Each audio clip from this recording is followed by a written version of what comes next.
नमस्कार, राज्यश्री किचनमध्ये आपले मनापासून स्वागत करते। तर आज आपण बनवणार आहोत झटपट असा नाश्त्यासाठी रवाचा उपमा। अगदी कमी वेळेत हे तयार होतो आणि पौष्टिक पण असतो। तर आपण हा उपमा अगदी झटपट असा बनवू शकतो। तर चला रेसिपीला सुरुवात करूया। सर्वप्रथम आपण रवा भाजून घेणार आहोत। तर मी इथं कढई गरम करायला ठेवलेली आहे। तर मी इथं 1 वाटी रवा घेतलेला आहे, ते आपण कढईमध्ये टाकून घेऊ। आपण असंच थोडंसं याला 5 मिनिटं भाजून घेऊ। थोडासा लाल कलर येईपर्यंत आपण हा रवा भाजून घ्यायचा। तर मी अशा प्रकारे थोडासा तूप न टाकता अगोदर असाच थोडासा रवा भाजून घेतलेला आहे। आता आपण यामध्ये तूप टाकून घेऊ। 1 चमचा मी तूप टाकत आहे। आता तूप टाकून आपण आणखीन याला थोडंसं भाजून घेऊ। बघा, याचा कलर असा थोडासा लालसर झालेला आहे, कलर बदललेला आहे। रवा जर आपण छान भाजला तर आपलं उपमा पण खायला पण छान लागतो आणि चिकट होत नाही, जास्त मस्त होतो।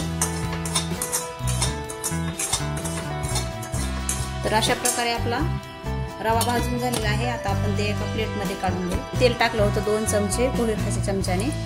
तर तेल चांगलं गरम झालेलं आहे। आता त्यामध्ये मी अर्धा चमचा जिरं, अर्धा चमचा मोहरी, ते छान तडतडल्यानंतर त्यामध्ये मी 2 कट करून घेतलेल्या हिरव्या मिरच्या टाकून घेणार आहे। त्यानंतर त्यामध्ये मी 1 मोठा कांदा चिरून घेतलेला आहे, ते टाकून घेणार आहे।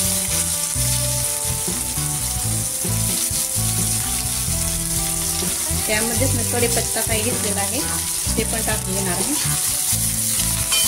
याला चांगलं मिक्स करून घ्यायचं।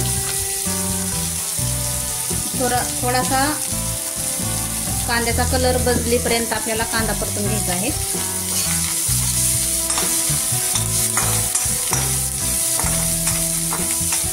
रवा भाजते वेळेस आपण मध्यम गॅसवरच भाजायचा। जास्त जर गॅस फुल केला तर करपला जातो, त्यामुळे गॅसचे लो ठेवायचे आणि भाजायचं। आपला कांद्याचा कलर बदललेला आहे। आता मी त्यामध्ये 1 टमाटा घेतलेला आहे, ते टाकून घेते आणि त्यामध्ये मी शेंगदाणे घेतलेले आहे, ते पण टाकून घेते।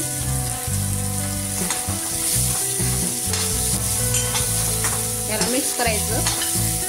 आता यामध्ये मी तर अर्धा चमचा हळद टाकत आहे। तुम्ही बिना हळदीची पण करू शकता किंवा हळद टाकून पण करू शकता, ते तुमच्या आवडीनुसार।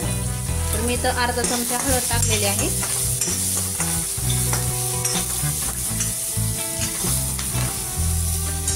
आता मी ज्या वाटीने रवा घेतला होता त्या वाटीने पाणी टाकून घेत आहे। तर मी ते 2 वाट्या पाणी टाकलेलं आहे। आपण ज्या वाटीने रवा घेतला त्या वाटीने मी 2 वाट्या पाणी टाकलेलं आहे। आता त्यामध्ये आपण चवीनुसार मीठ,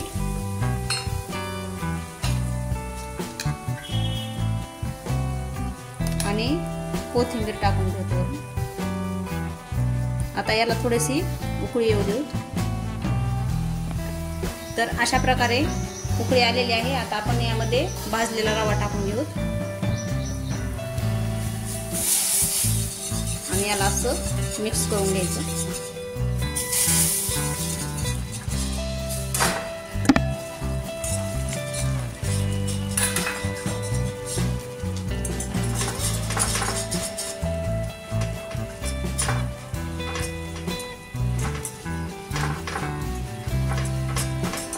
याला चांगलं मिक्स करून घ्यायचं, म्हणजे आपला रवा छान फुगतो।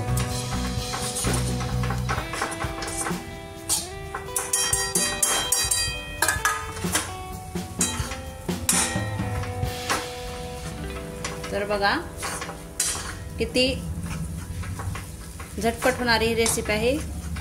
तर अशा प्रकारे बघा किती मस्त असा आपला उपमा तयार झालेला आहे। खायला पण खूप टेस्टी लागतो।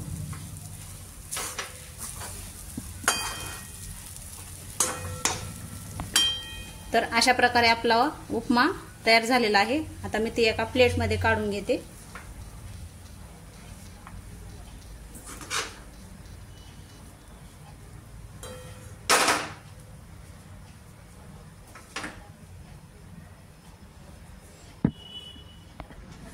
तर अशा प्रकारे आपला मस्त असा उपमा तयार झालेला आहे.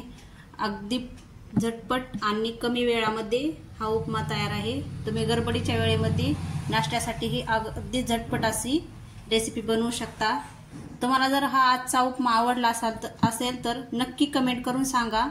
तुम्ही पण अशा प्रकारे नक्की करून पहा. कसा झाला ती नक्की कमेंट करून सांगा. व्हिडिओ आवडला असला तर चॅनलला लाईक करा, शेअर करा, सबस्क्राईब करा. भेटूया अशाच नवनवीन आणि झटपट होणाऱ्या रेसिपी सोबत. धन्यवाद.